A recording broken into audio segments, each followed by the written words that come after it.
So what I'm going to talk about today is safety and counterviolence.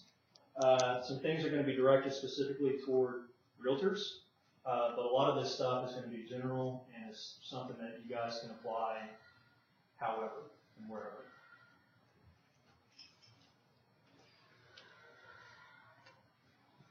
So we believe very strongly at Focus that not only do you have a right to save your own life and the lives of your loved ones, you have an obligation to save your own life and the lives of your loved ones.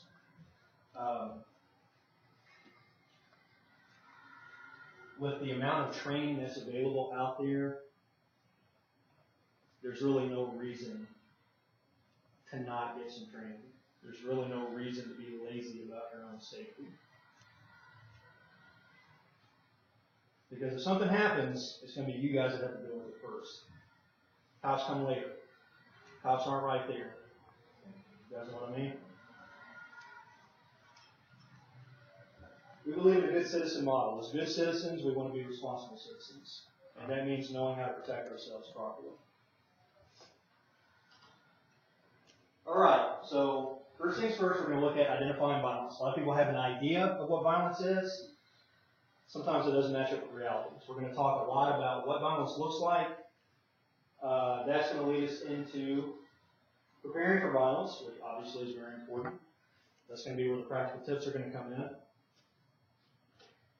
And then finally, countering violence, if and when it does happen.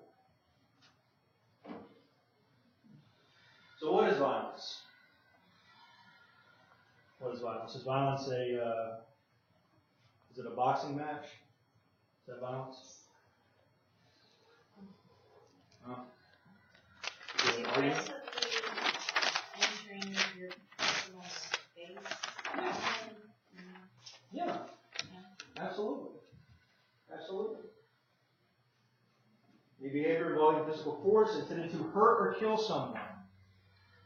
So you notice that this is a little bit different than like an argument, right?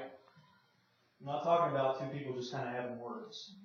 I'm talking about someone looking to injure or kill the other party. However that ends up happening. Violence is all of these things: brutal, ferocious, savage, barbaric. We're in a modern society, we're in 2016. Violence has no place in our modern society. Or shouldn't have a place in our modern society. You guys put it that way. It's not acceptable. It's not easy. It's not natural. Violence is not easy. Applying violence to somebody is not easy. I used to work club security in Nashville. It was never easy putting my hands on somebody. I always felt bad about it. However, sometimes violence is necessary. We don't want it to be necessary, right? We don't want to possibly be violent to somebody who's going to be violent to us. But we may have to. So as good citizens, we never make the decision to be violent. The aggressor makes that decision for us. The aggressor decides that they're going to be violent towards us. They decide when the altercation begins. They decide when it ends. We decide how it goes. Okay? If someone attacks you, and you do whatever you're going to do to them, and they say stop, stop, stop, and run away, that violent encounter is ended. They made that decision. But it definitely didn't go the way they thought it was going to go. Right? They thought they were going to be able to overwhelm you. With kicks, punches, weapons, whatever. It didn't happen. We never make that decision. They make it for us. Okay? Back to the right and obligation. We call this a moral imperative. You have a moral imperative to prevent harm to yourself and your loved ones. This goes back to a number of different things. Again, we're a civilized society, right? In the year 2016. We're in the future. We have tiny little computers in our pockets that we can use to look up stuff, right? But that doesn't mean we can be lazy or we can be blind, purposely blind to the fact that violence still happens. Does it happen as often as it did? No. We're actually pretty safe, to be quite honest. That's what makes it more devastating when it does happen, because we're not prepared for it. Everybody here has medical insurance, I'm assuming? Car insurance, right? Do we want to use that? No, I don't want to use my car insurance. I had to last year. It sucked. Still dealing with it. But am I glad? Am I glad that I had it? Yeah, absolutely. So, learning how to counter violence, be prepared for violence, really what it is it's an insurance policy. Hopefully you never have to use it, but if you do have to use it, thank God you have it, right? So until the level of violence is too great for either party to handle, the encounter is going to continue. So this brings it back to applying violence to somebody else. Unfortunately, in order to counter violence in today's world, you got to be more violent than the person that's trying to be violent to you. It sucks, but that's just how it goes. So let's talk about identifying violence.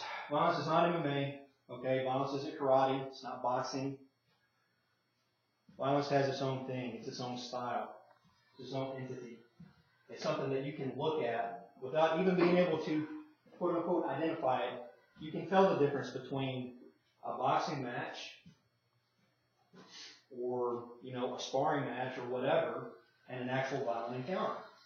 Violence has some characteristics that separate it from traditional martial arts, MMA, boxing, all this other stuff that we kind of consider to be violence. Fingerprint of violence. First of all, it's unexpected, unprovoked. Attacks are unexpected, unprovoked. It's a guy with a knife. I actually put up a video on our Facebook page just today. A guy with a knife just came in and blitzed these two guys in an elevator. No rhyme or reason.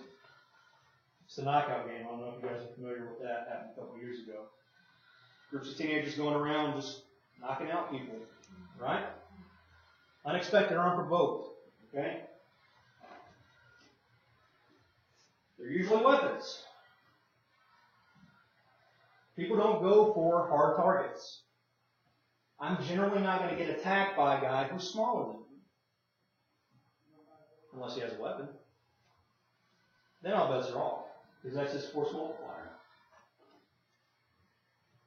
And yeah, they're usually multiple assailants or a mass attack. This is what we're dealing with. This is the fingerprint of violence. One or all of these factors may be present in a violent attack. There we go. So what happens is, it kind of manifests itself in three gateways. So criminal personal gain, right? The guy who wants to mug you, rob you, whatever. Emotional and mental displacement. Domestic violence, road rage, okay? Just got fired from his job, decides to go to a bar, get a few drinks in him. Oh, look at you, you remind him of his boss. That's emotional and mental displacement. And then civil unrest, social structure breakdown, riots, okay? Things like that. All violence falls into these gateways. Does that mean that the gateways are solid, that violence can't mutate between them? No. But this is an easy way for us to look and see what we're dealing with. Obviously, you guys aren't probably going to have to worry about civil unrest. So we're really going to focus on criminal personal gain and emotional displacement. Those are the two kinds of violence that especially realtors are going to have to deal with. It can happen, though, and at least expected. We were talking about a sidebar. I have two instances. One in high school, that riot in my high school. 13 kids were stabbed and hospitalized. Over how it started, my baseball coach called the black student a nigger. Next thing I knew, I was in the principal's office as the mayor's school, and the 13 most militant black students were there demanding apologies. I went out of the principal's office, and then next thing there was more chairs and tables up in the air in the cafeteria. And so you can get, think about the riots in Watts. I think it's going to happen like that. Mhm. So even though the Absolutely. focus is not going to be today, but it can happen, particularly with the terror attacks. You just never know. Absolutely. That's Yeah. absolutely We're right. also seeing riots happen at conventions, at political conventions. Yeah. Absolutely. there you go. Absolutely. The Trump Yeah. rallies. Never know. Yeah, so it is, unfortunately, that's becoming a little bit more common right now. Yeah. So yeah, it's not something we're gonna necessarily focus on today, but it can, and again, like you said, it can happen like that. Violence happens quick. This idea that you're gonna be able to kind of see violence coming, maybe not. Yeah. But, One thing I'll point out that I learned way back then was people that you think you know, but when something like this happens, they're just like a different person, and they'll side in with the attackers, and some of them sometimes. Well, one of my better black friends called me and said, "Lucky, I'm being threatened if I don't join in with these militants to stab and try to really hurt people, including kill them. Then I'm going to be called Uncle Tom's." I said, "Just do what you got to do to be safe, but understand that people also change. People that you think you would never think they could act that way. It's the pressure they're getting." yeah, social pressure is huge. Yeah. Social pressure is huge in this. So the criminals, there are a couple of things to look out for. First, criminal and personal gain is predatory, okay? They're looking for prey, right? What does a lion do when he's hunting for a gazelle? Does he go for the biggest, strongest gazelle? No. Goes for one that he thinks he can take down easily, right? Premeditated. And time sensitive. Why? Because they're afraid of getting caught. Criminals are afraid of getting caught. All this stuff manifests at the beginning. Okay? Criminals want to be in and out really, really quick. They're not looking for a fight. They're not looking to throw down with somebody. Because if they end up getting hurt, well, now they're a target.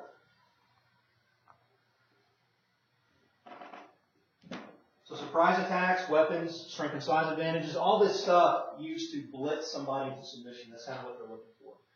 They want to intimidate you immediately so they can get what they want. It's going to be money, property, sexual submission. Okay? That's what they're looking for. They're looking for some kind of tangible thing from what they're doing. Emotional and mental displacement. Somebody just wants to hurt you. Okay? It could be perceived victimhood. It can come from fear, anger. Okay? Something emotional is happening. There's some kind of dissonance there. Okay? This is more likely to be one-on-one. Weapons can still be a factor. A one-on-one fist fight can turn into a very ugly, lethal encounter very, very quickly if one of the guys feels like he's being humiliated. May I interject something from a realtor point of view?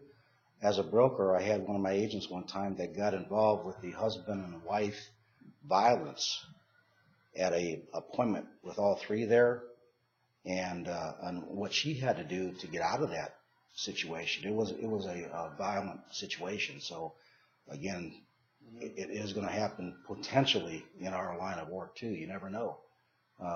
You go on a listing appointment and you find out the person you're dealing with, he mentions that we're in the process of divorce.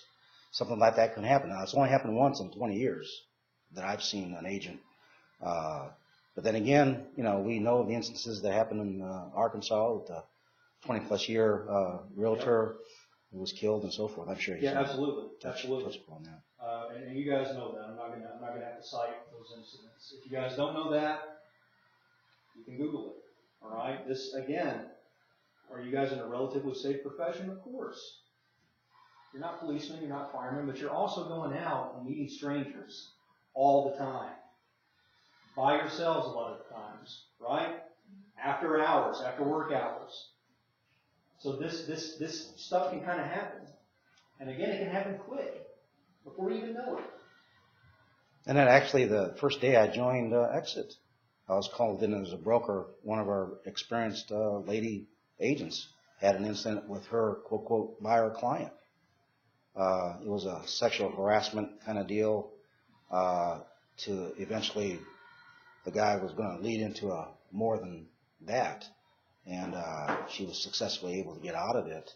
But again, these things. This happens. This absolutely happens. Social unrest, which we talked about. Okay, riots, territorial disputes, things like that. Something that, like you mentioned, this is a very dangerous form of violence, even though we're not going to be focused on this, because people in crowds tend to act as one organism. Now, you wonder why stuff gets messed up so quickly during a riot. That's why. We tend to follow others' leads. And when you have 50 people burning stores down, well, either you help them target something or you're going to be their target.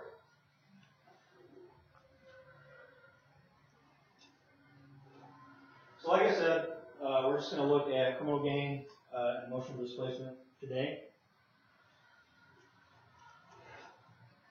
So this is something from a 2011 Realtor Safety Report. I'm going to go ahead and let you guys read this. So this is a perfect example of criminal gain mutating into emotional displacement. Mostly because the guy didn't get what he wanted, and he decided to up the level of violence. Unfortunately, the realtors that were involved in this, although they may have been non-compliant, weren't either willing or they weren't able to carry that level of violence up to where it was going to stop this guy from committing assault or murder. Sometimes it's not enough to say no, no, no. Sometimes it's not enough. You got to do more than that. Let's talk about preparing for violence. Situational awareness, very, very important. Mental attitude, the most important. Layers of protection. So, come on, situational awareness. Let's talk about this. Who and what's around you, how are they interacting with the environment? We all have these ideas of how things should look, right? You know in your head what it's supposed to look like when you do an open house, or when you meet a potential buyer, or when you come into the office. Okay, you have this mental model in your head about what that thing is. Now, if something disrupts that, and your radar's kind of pinging, it's because whatever action you're observing is not fitting with the situation.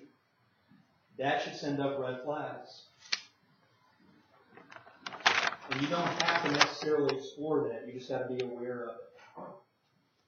If I'm somewhere, wherever, a restaurant, and something starts happening that makes me kind of take notice, that means my radar's going off. That means there's something that's not fitting with my mental model.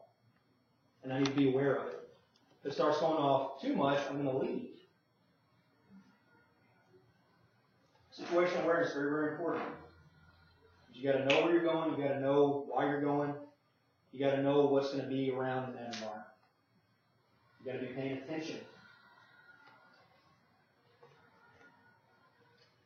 So the questions to ask yourself: is this the right place? Is this the right time? Are these the right people? Say you go out and you're going to meet a client at an abandoned, or not an abandoned, an empty house, right?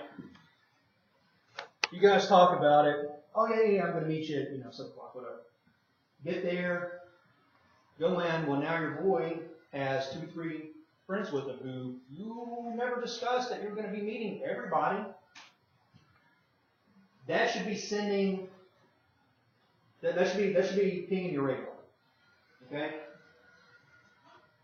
If someone who you've never met is calling you all of a sudden, is wanting you to meet him somewhere at 9 o'clock at night, that should be sending your radar ping. Am I in the right place? Is it the right time? Are these the right people? 3 questions you should be asking yourself. If you answer no to any of them, I'm not saying leave, but I'm saying pay attention. Because it potentially could be a violent situation.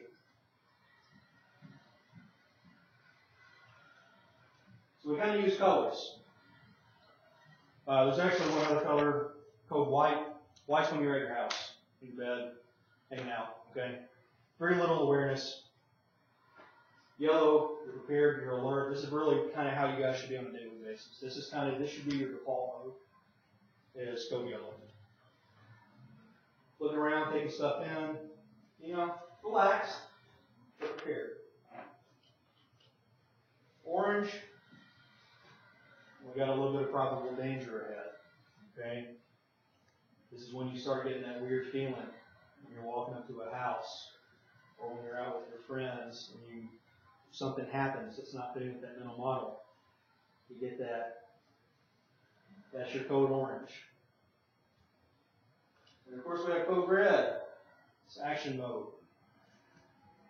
I put confronting the danger, escaping the danger is also another option if you're able to. I would definitely not recommend confronting the danger if you don't have to. Try to find an exit if you can.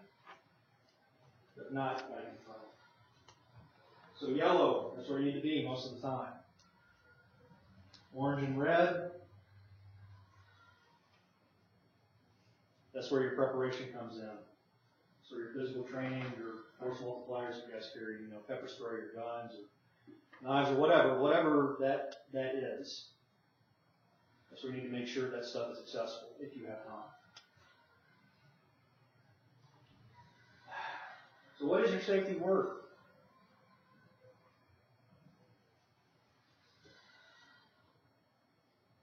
Is it worth some inconvenience? To go out to the range, to take some defensive shooting classes, to take some self-protection classes. I just don't have time. Nobody has fucking time. Nobody has time. I don't have time. We are a time-poor society. Okay? It's America, 2016. We gotta go, go, go. That's how Americans roll. This is how we do. You gotta find time. It's worth your money. Oh, I don't want to pay for this. I don't have any money. Come on. Fellow realtors. Every client says, I don't know if I can afford that. Yeah, you can. Yeah, you can. You pay for the things you want to pay for. Where's your ego? I don't need that. You good? Nope. Nope. Need a lot of fake tough guys doing what I do. I don't need that. Okay, cool. Live in your fantasy world then. When something happens, don't come crying to me. I'm training a woman right now. Her husband, big rugby player, big guy. He was at a bar, bigger dude, came in, decided he wanted to hit somebody. Went up, punched him in the back of the head, knocked him down. The guy in his voice stomped him. I guarantee you before that incident, he probably said, I don't need that. I'm a rugby player. Right? Rugby players are tough. Yeah, they're tough. It's hard to be tough against sucker punches and getting stomped out by 5 people.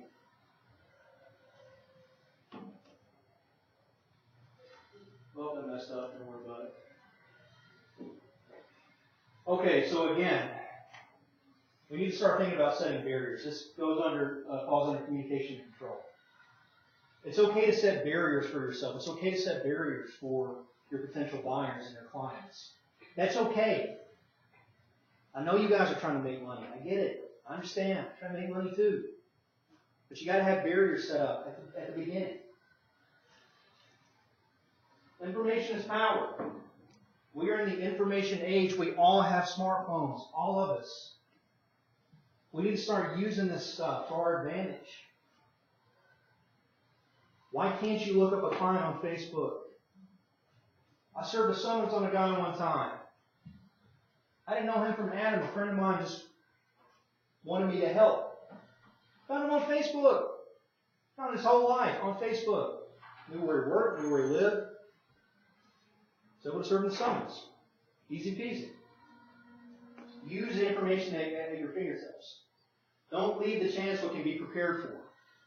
There's no reason for that. There's absolutely no reason for that. You guys have people sign buyer's agreements, I'm assuming. encourage that We as soon encourage, as right? practicable. Okay. Right. You should be doing that. As a matter of fact, when you have your client sign a buyer's agreement, take their ID. If you notice, we have a posting underneath the receptionist's desk that's a recommended step that agents take, so that when you have a new prospect, we actually will ask for a driver's license, a copy of it, and so I encourage you to use that for each and every buyer presentation orientation. Absolutely. This is layers of protection, okay? The buyer's agreement helps business-wise, but it also helps your personal safety. If you guys don't have professional Facebook profiles, you need to have them, okay? Again, is it inconvenient? Yes, absolutely it is. But this is another layer of protection. You can check in where you're at. Hey, with the buyer right now, checking in and blah, blah, blah, right? That's a record. People are seeing that. Taking selfies with your clients. Hey, we're about to go out and look at a house. All that stuff. All that stuff is serving two purposes. Yes, it's helping you kind of promote your personal brand, but it's also helping you stay safe. It's another layer of protection. It's what we call passive protection, or soft protection, soft defense.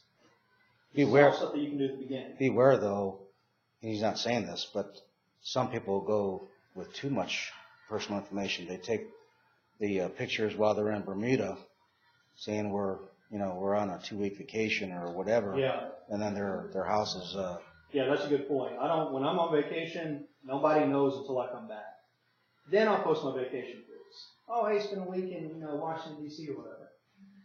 That's why I say have a professional page, have a professional profile, because that allows you to keep business, personal stuff separate in your business, right? Maybe I don't want people knowing that I'm married. Maybe I don't want people knowing that I have 3 kids. Okay? This is a big one. Consistent standardized procedures for every customer and every employee. These are systems that have to be set in place at the beginning that you follow. Okay? Steps that you take every single time. Regardless of how you personally feel about the client. Regardless of how you personally feel about your other employees. It doesn't matter. This is something that transcends and should transcend your personal feelings. Okay? Systems in place. You guys know or should be researching the best systems that you can use. But once you have them, you got to work them over and over and over and over and over for everybody that you need. How many of you are taking advantage of like a Alma, a lender, to have a lender with you at an open house to pre-qualify, pre-approved? Mm-hmm. It's that extra body, with you. And Yeah. it's, Safety in numbers. It really is. And go introduce yourself to the neighbors next door. Yeah. Absolutely. Again, you integrate this into your daily routine. Why would I be introducing myself to the neighbors? Well, hey, one of them might want to sell their house. One of them might want to buy a house, right? I'm promoting my personal brand. I'm promoting my realty company. But I'm also letting them know, hey, by the way, there's going to be a person in this house next door who's going to be meeting with somebody. Again, this stuff can integrate into what you're doing already. It doesn't have to be something that you have to think about separately. That's why I'm saying you got to put systems in place for this kind of stuff. Okay? Constant flow of information to colleagues. This is very, very important. I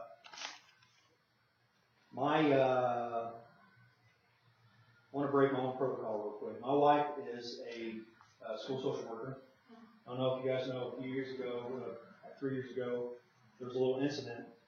Just kept hush-hush, where some school social workers were on a home visit. They had a gun pulled on them.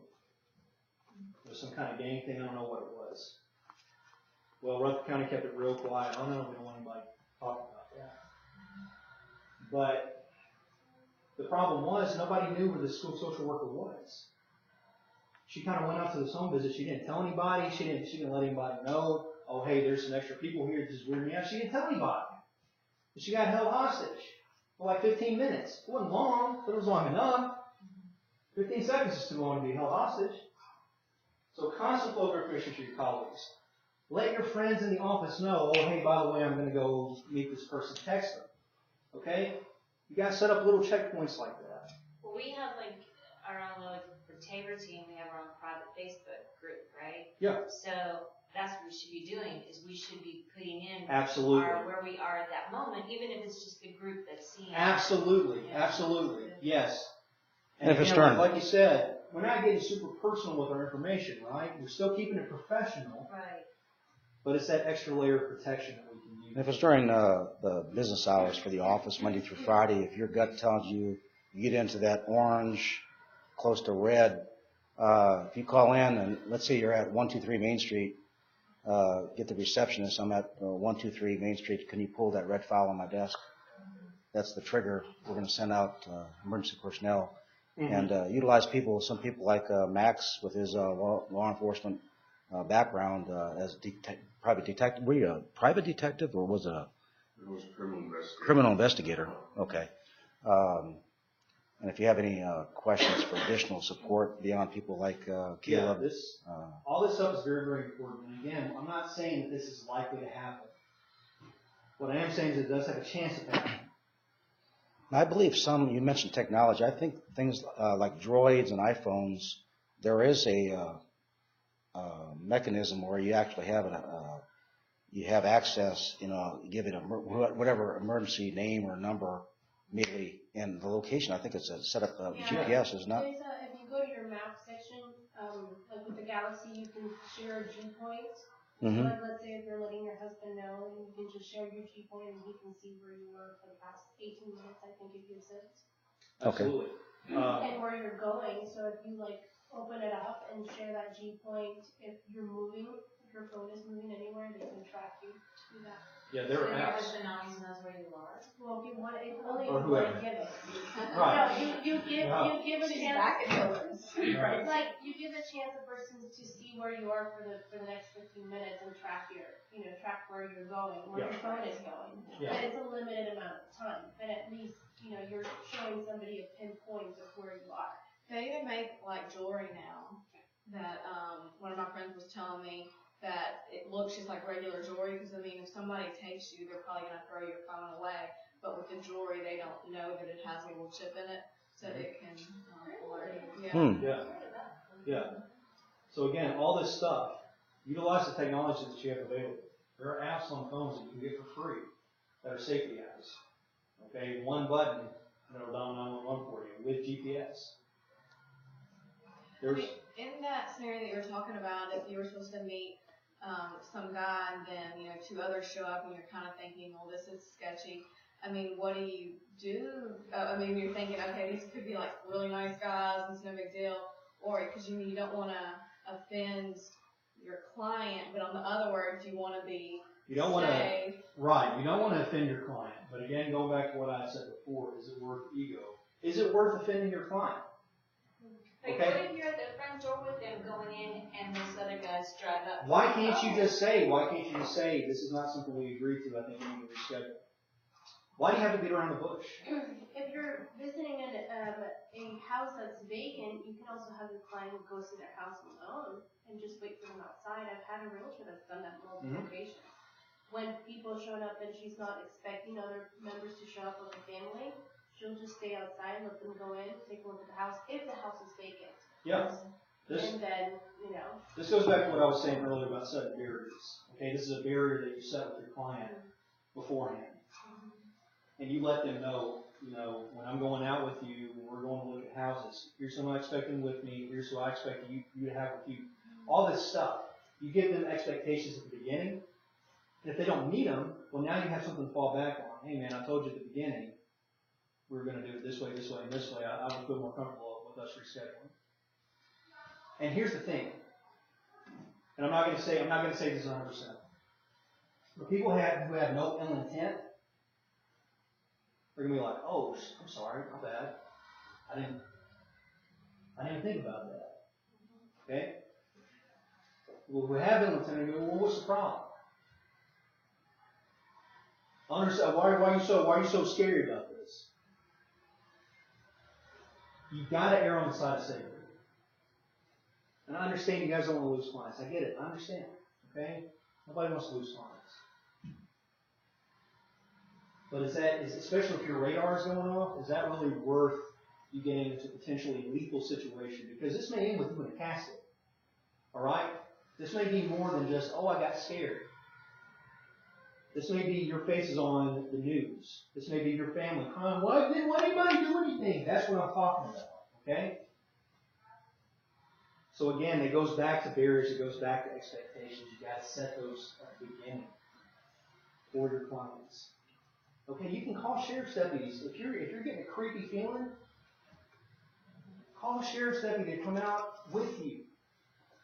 They're public servants. They'll be happy to do that. Let them know what's happening. Again, utilize all your resources.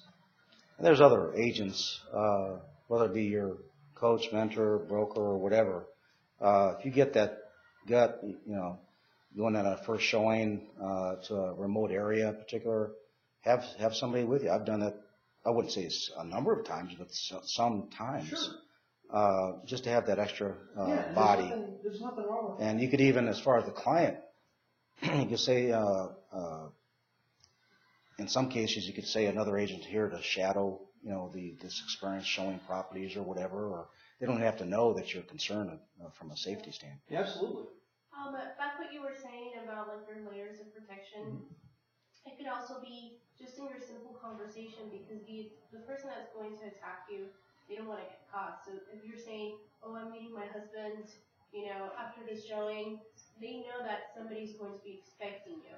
Yeah. Or if you say, hey, just give me a quick minute, I'm going to go ahead and make a phone call, I'm meeting somebody right after this, they're going to kind of know that you're letting somebody know where you are. So they might be, just take a step back and not do that. If it is a client situation that you're feeling uncomfortable.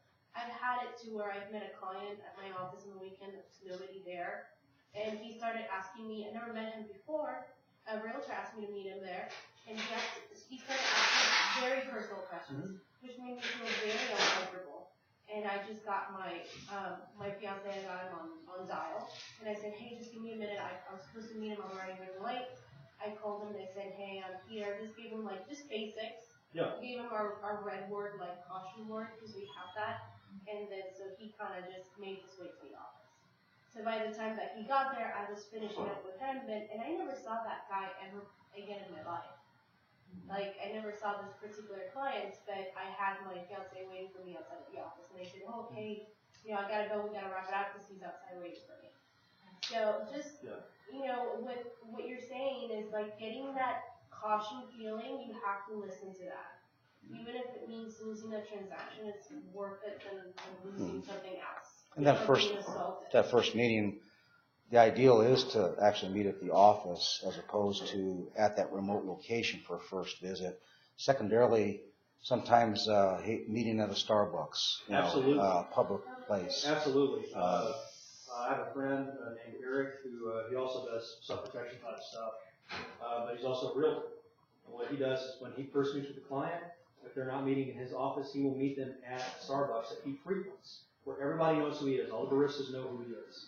And he'll go in and let them know, oh, hey, I'm meeting with a client, in a few minutes, just grab me, I'm just going to grab a tall coffee or whatever. But it's that those little layer of protections, exactly like you were saying. Informing people, keeping that flow of information going. And giving someone who may have ill intent, a guy, that you mentioned, he may not have, I don't know. But if he did, that deterred him. That could be something that holds him back. Another thing that I do is I work at the office late sometimes, so if people know, I've seen a lot of people, the guy that cleans, he knows my schedule. And I'm totally comfortable with him right now, but some of the things that I do is if I'm at the office late, and I'm walking through the parking lot late, I always call my fiance and have him on the phone with me while I'm going to my car. Mm-hmm. And that's just another layer of protection that we've added to our routine because, somebody they can see you. I mean, my office lights up and everybody can see that I'm there late. So somebody that's driving by and sees a woman there late can just, could be like you said, it's that little thing that says that would be easy prey. There's no dark parking lot. She's there late. She's got to come out sometime soon. I'm just going to wait here for her until she comes out. Yeah. But if I'm on the phone with with my fiance, you know, he's listening to me while we're parking lot. I'm describing my surroundings. Sometimes if there's a truck, a weird looking truck, I'll say, hey, this is the truck that I see, this is the plate number. Yeah, Just for an extra layer of protection. yeah, little steps, little steps. Another suggestion real quick, you probably cover it, but nowadays, more often than not, realtors are not always using their own vehicle with their guest with them. Many times we're going to be meeting, our clients are got their own vehicle, we're going to meet them at the location kind of caravan. If that's a situation, that's okay. But rather than pulling in straight the first vehicle in a driveway, if somebody is going to do wrong, they may block you in if they park behind you. So, you know, park in the front of the street so that if you did have to get out of this tough situation. The other thing is, a realtor many years ago when I was at Fort Jordan Better Homes and Gardens, a lady went into the house, was opening up all the lights first. When they got to the master bedroom, she went in first and got into the master bathroom. And a guy who was an elderly guy, she thought gentle and so forth, but he closed that door and was after her. And she fought him off, got out of it, but she got so scared she left the profession.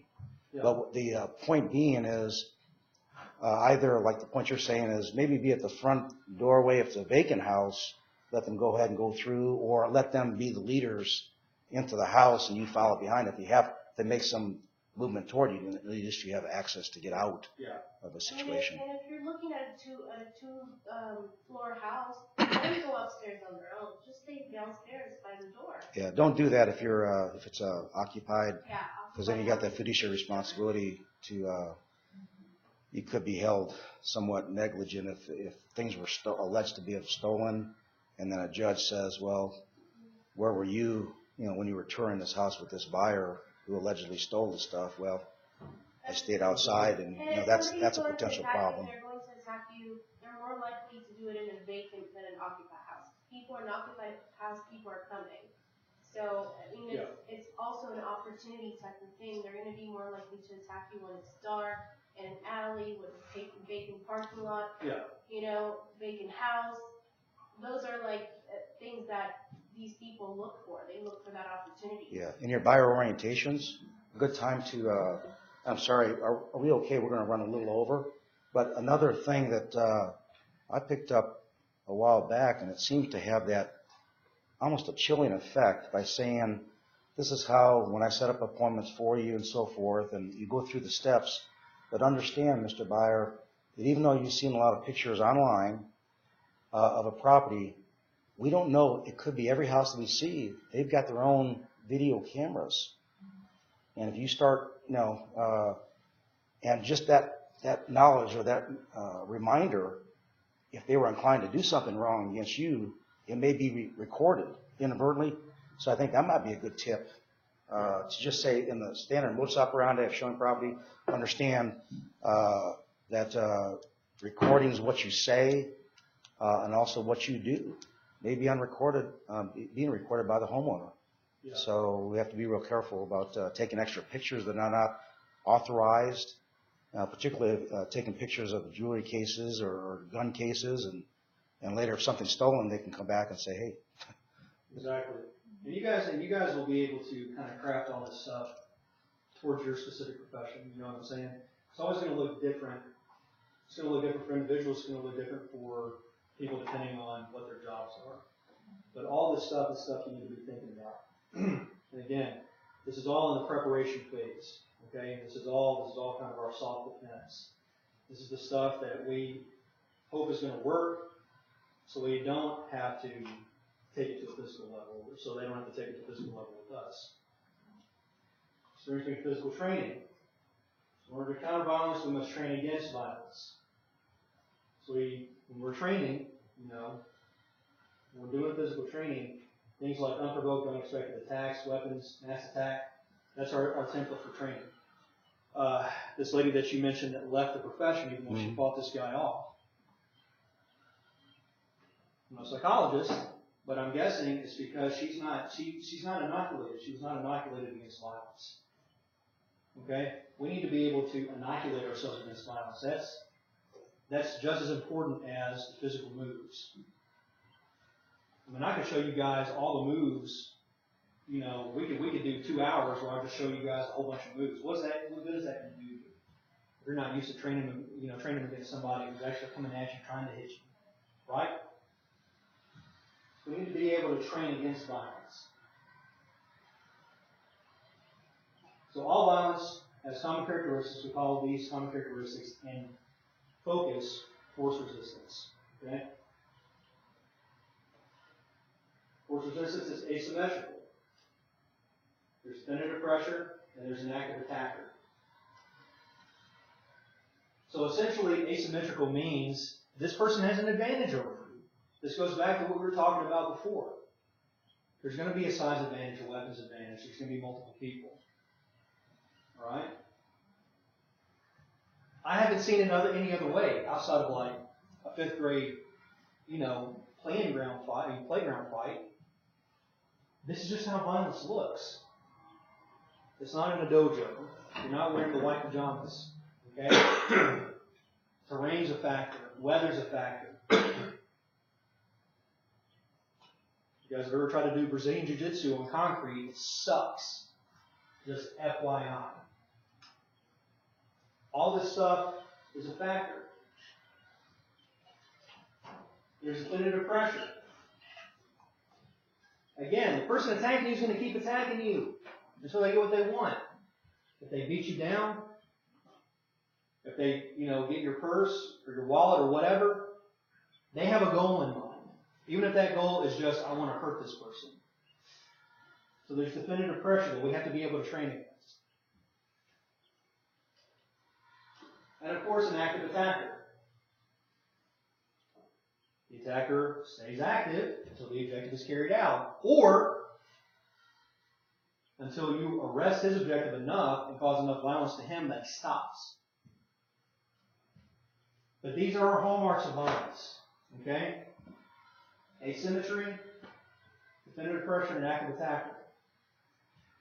You guys are looking for training, and you go to blah blah karate school, and they're doing their self-defense as grab my wrist. Is that an active attacker? Is that asymmetry? Is that definitive pressure? No! No! Because people don't do that in the street. I've never seen a fight where they start off with a wrist grab. Ever. Ever.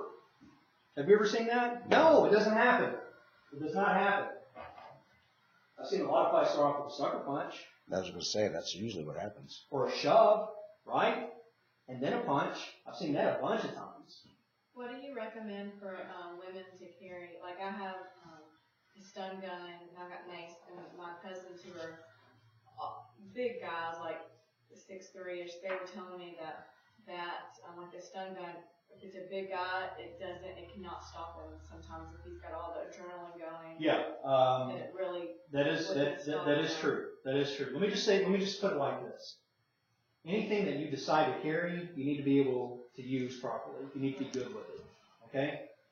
I personally am not a fan of stun guns. Simply because of that. But again, anything you carry can fail. Alright? You can still shoot somebody and they can keep coming at you.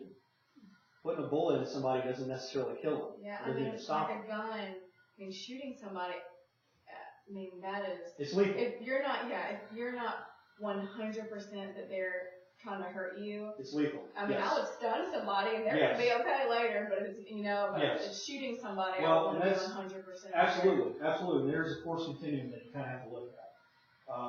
But whatever you carry, you need to make sure that you know how to use it. You need to make sure you can get to it. Like, would you say a knife? Like what? I generally carry a blade because I know how to use a blade. And I can make a blade non-lethal. But I'm not saying everybody should carry a blade. Again, I personally do not like stun guns. That's just me. You're going to find other people that are going to tell you differently. What I am saying is whatever you carry, make sure you can access it. Make sure you know how to fight to it. We're in Tennessee, right? We're in the patron state of shooting stuff. Everybody carries a gun. Oh, I don't need this. I just have a gun. Cool. You ever tried to draw when someone's punching you in the face? It's typical. Typical. Not as easy as going to the range, getting your isosceles triangle stance and doing all your stuff, okay? You gotta be able to fight through it, whatever you're carrying. Whatever you're carrying. I would recommend a blade, that's my recommendation. I don't like mace, I don't like stun guns. That's just me. That's just me. I like mace, because, you know, I would think that if you do get it into their face, it is gonna kind of If come up a bit. If you get it to the Yeah, face. my Yeah. closest were saying they were like, mace isn't good either, because, I mean, most likely you're gonna get some of it in you, it's really not gonna stop this big guy. I'm like, well, great, there goes my 2 mows that I felt comfortable Look, with. and listen guys, I'm not saying don't carry that stuff. Okay? I'm not saying don't carry that. What I'm saying is, again, not to be a dead horse. If you carry it, make sure you know how to use it. Practice with it. Alright? Practice getting to it. Practice getting to it when someone's giving you a lot of pressure, throwing attacks at you, trying to stab you, right? With training knives and all this stuff. You need to be able to practice this stuff under pressure. Otherwise, you're not going to be able to use it under pressure, regardless of what you're doing. I don't care what it is. 327 Magnum, doesn't matter. So whatever you carry, know how to use it. You know, one of the things that you were saying was that you felt fairly comfortable with mace and you felt fairly comfortable with stun gun. Mm-hmm. You didn't feel comfortable with a firearm. Mm-hmm. I think everybody needs to realize that whatever you carry, you better be comfortable using it and be prepared to use it, because if you're not, it will be used against you. And personally, I prefer .45 caliber, but that's, you know, myself. Right. That's myself. I've carried a gun since I was 19 years old. 24 hours a day, 7 days a week, if I'm not in my safe zone, which is inside my house, and even there, it's within arm's reach most of the time. Do you know that in this country, you are 7 times more likely, if you carry a gun, to have that gun used on you than you are to use it on somebody else? And that's the point I was trying to make. You've got to be prepared to use it. You've got to train with it over and over and over. I've been a police officer for 39 years. I still go to the range once a month, which is, Yeah. And those skills decay. you know, Go in and get your concealed carry permit. Oh, I'm good. I got my concealed carry. I'll never have to, no. Because to me at night, you gotta be close enough to like stab that person. I wanna be able to back up a bit and try and fire. Sure. But even with a gun, most gunfights occur within 3 to 5 foot. Mm-hmm. I can't stab. I can shoot in the head. but I can't stab. Fair enough. You don't have to stab somebody with a knife. You can cut hands. Yeah.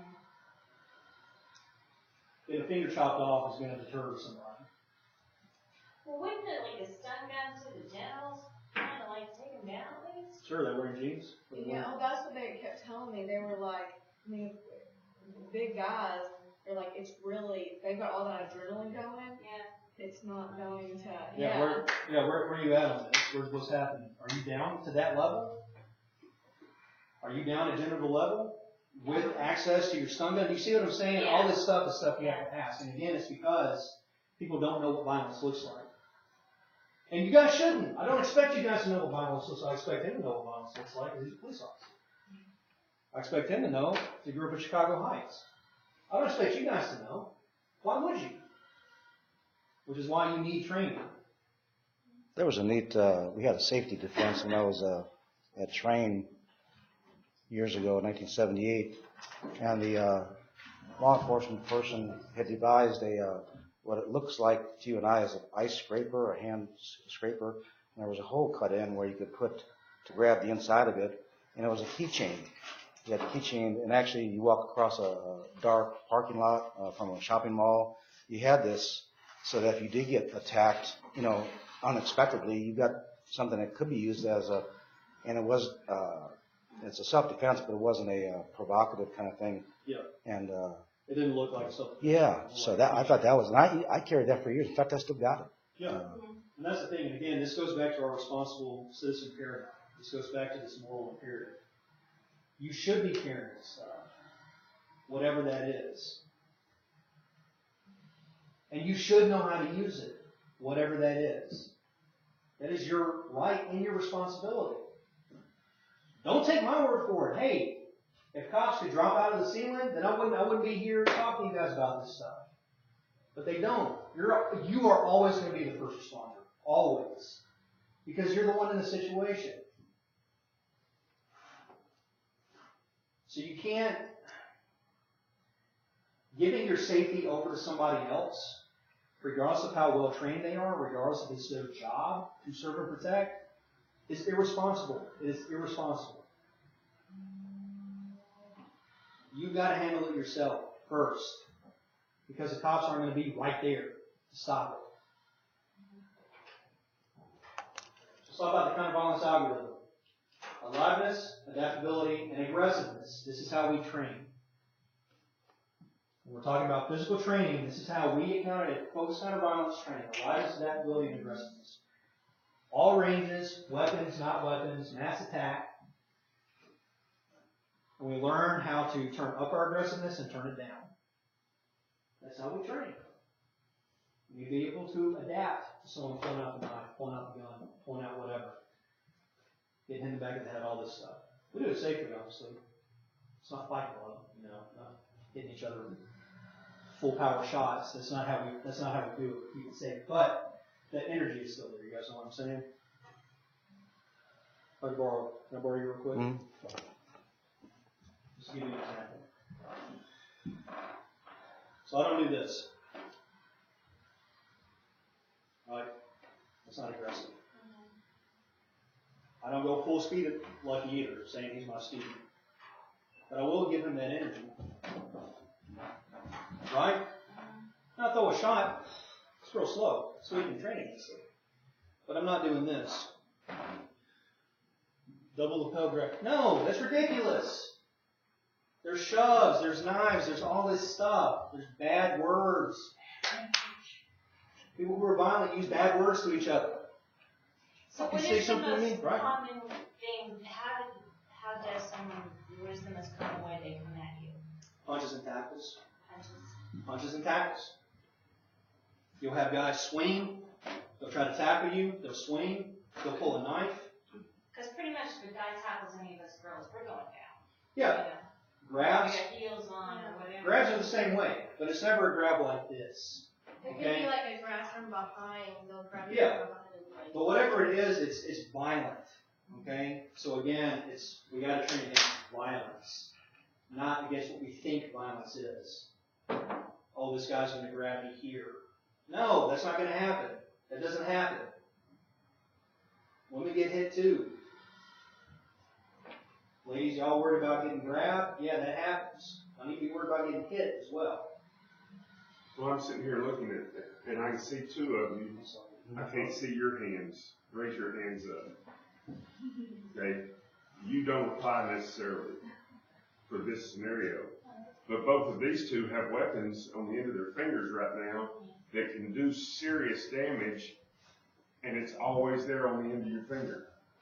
Be sure, since you've got the nails, use the nail hardener. And I know that, I don't know what you go into No, in your absolutely. class, but the nail hardener keeps them from breaking, keeps them from chipping. Those will hurt somebody Yeah. bad. Now take your nails. Show me your nails. Now think about taking your thumb and jamming it right in somebody's eye. Think that's going to stop them? Yeah, probably. Any of our fingers will do that. But you've got the extra thing is that you've got a blade. Right. Yeah. You're like Wolverine. And it doesn't take a whole lot of training to learn how to use your fingernails. Yeah. And that's the kind of stuff we do.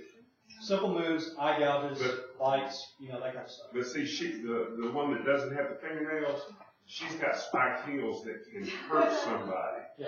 Okay?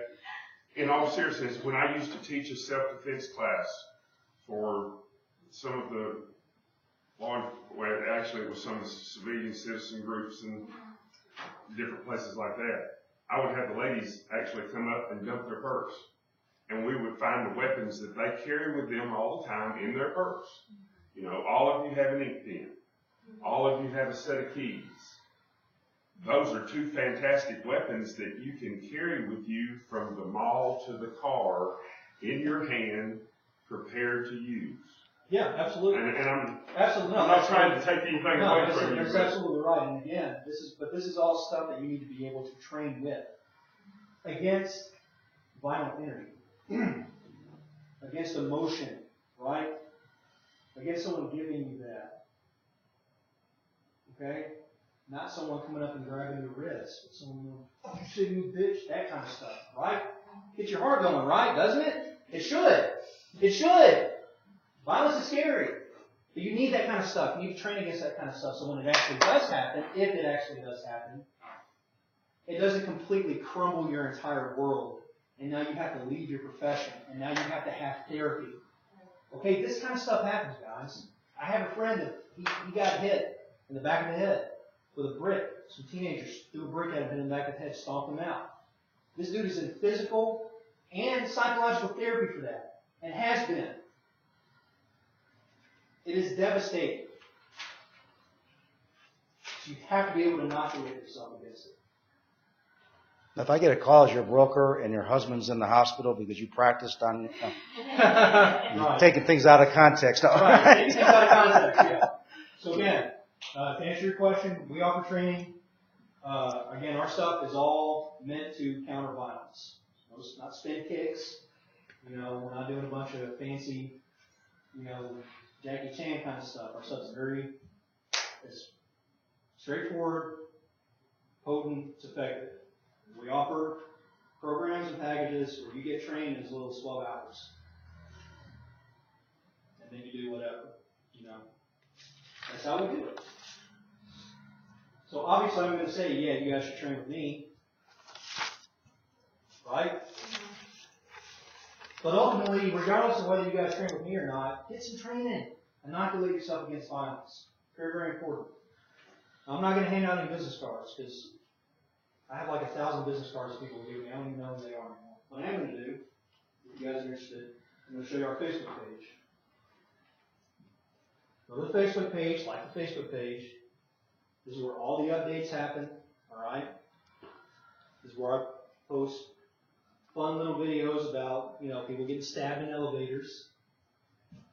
This is where I post little training tips and all that stuff. I'm going to give you guys my phone number as well. Oh, there's another thing. Google, you can get a Google Voice phone number that ties into your smartphone, but it's not your personal phone number. Do you guys know that? Yep. If you have Google, you can get a Google number. That way you're not giving out your personal phone number to clients. Again, it's another layer of protection. So it's another layer of protection. now most of what you do is counteracting violence physically. Am I reading that correctly? Yeah, well, the physical training is what we mostly focus on. Right. You don't do the mace and the taser and so forth like that. We don't focus on that stuff necessarily, but if it's something that you want to train with, then we'll get replica versions of it, and you'll learn how to use it within the context of violence. The only comment that I'm going to make real quick is if you carry a gun, there are classes available that are advanced classes. The gun carry permit class is not a class. No, it's a basic. It's basically a license exam. Mm-hmm. If you're going to carry a gun, you need to take a class on self-defense. You need to take a class on how to conceal carry properly and when to use that concealed carry. That's all I want. Absolutely. So look at my number, area code 615-801-8616.